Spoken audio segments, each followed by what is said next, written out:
All right, Coach, congrats on winning the 80th homecoming contest against Hillsdale today. Can you just give us a little general statement about the win? It's a great win.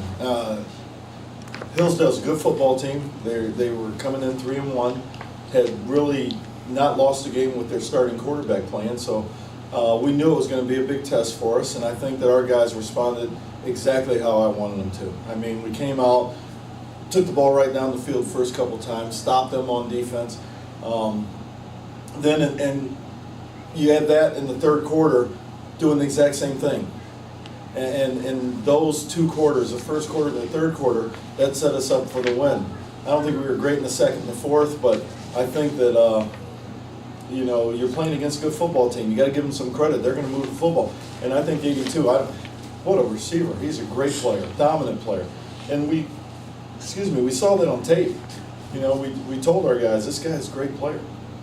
And our guys were prepared for him. And I think it was a different game when Brandon Lee went out, because the other young corners did a fantastic job, but Brandon shut him down. And that's a big deal. So I'm really happy. I'm really proud. This football team responds exactly how they're supposed to respond, and really proud of them. So you guys are now 11 of 12 in your last homecoming games, and how does it feel for you? And how does it feel for you to be able to win a game this important to the school every year? Well, when I came here and took the job, I sat with the athletic director. And one of the things that he brought up in the first conversation we had was, we don't win homecoming games. And for us to have a successful football team, we have to win our homecoming games. And so it was kind of a mandate. Hey, you know what? You may not have a great team, but you need to find a way to win those games. And I think we let one go last year. We had a streak going pretty good, but now we're starting a new streak. So today, you guys, the defense held Hillsdale up until about the fourth quarter in the last three drives to only about 173 total offense yards. The pass game wasn't getting off. You guys were really in the backfield pressuring the quarterback. What does it mean to you to be able to have such a dominant defense to hold a team like Hillsdale, who's so good through the air, to literally nothing until the end of the game? It makes me feel really good.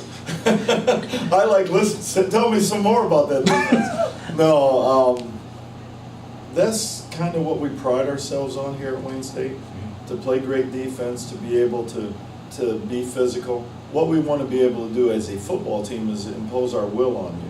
And if that means knocking you off the ball on offense, or getting after your quarterback, or making your wide receivers feel a little presence as the ball's coming to them, I think if you look at our games and you were to count the drop balls against us, I think it's pretty high. And I think that's because our guys will light you up once you catch the ball. So let's talk a little bit about depth. Today, Deontay Nicholas, before today, had 4 catches for 75 yards. Today, he had 3 for 141 and 2 touchdowns. Talk about what it means to have, a redshirt sophomore be able to come and contribute the way he did, and still be able to get a lot of contributions from Jamil with 3 and 75, and then Romello Brown and Demetrius Stinson doing what they do every game, and that's dominate on the ground. Well, the difference between this football team maybe and some of the previous teams is the depth that you talk about. I've got another tailback, Deontay Moffitt, who when he played against Lake Erie, he showed he's pretty darn good too. And it's just hard to get all those guys reps, and that's tough, and it's unfortunate. And I think our guys have a great attitude about it. They know that, hey, if I work hard, I'm going to get an opportunity. So as a coach, you want to have great depth. You want to have guys that once they get an opportunity, they're going to make it. But it's also tough. One of the things, I'm talking to the coach from Hillsdale before the game, and he's like, we don't have great depth. So when you don't have great depth, it's easy to keep guys happy, because the guys know they should be playing and the guys know they shouldn't be playing. I got great depth. All those guys know they should be playing. So, it's just, hey, I'm going to give you an opportunity. You got to be great on special teams, and when you get your opportunity, you got to go with it. And Deontay, he fumbled the kickoff return, but he came back and made those 2 touchdown catches after the fumble. So being able to respond, that's big. For sure, and I got 2 more for you. The first one is, now, you guys held him pretty much until the fourth quarter on those last 3 touchdown drives. I know in the past when we've spoken, you've talked about closing games out, and I know this is kind of the league where anybody can beat anybody. Can you just talk about some of the adjustments you think you'll make in the future to make sure that you guys keep you guys' foot down and make sure that those kind of late comebacks don't happen, possibly even against a better team than Hillsdale? Well, you kind of play each game differently. I think when you get a 32-point lead or 31-point lead in the fourth quarter, you kind of take some of the, you don't play prevent, but you take some of the risk out of your offense, and I think, or defense, I'm sorry, out of your defense, and I think that we did that, and they took advantage of it, and I thought, quite honestly, they held on every play, and I pointed it out to the officials, and we didn't get one holding call, and it was obvious, because if you watch the game on Comcast after, you'll see that our guys are tucking their jerseys back over their shoulder pads, our defensive ends, on every single play. And it's like, how do their shoulder pads get pulled out of their jersey?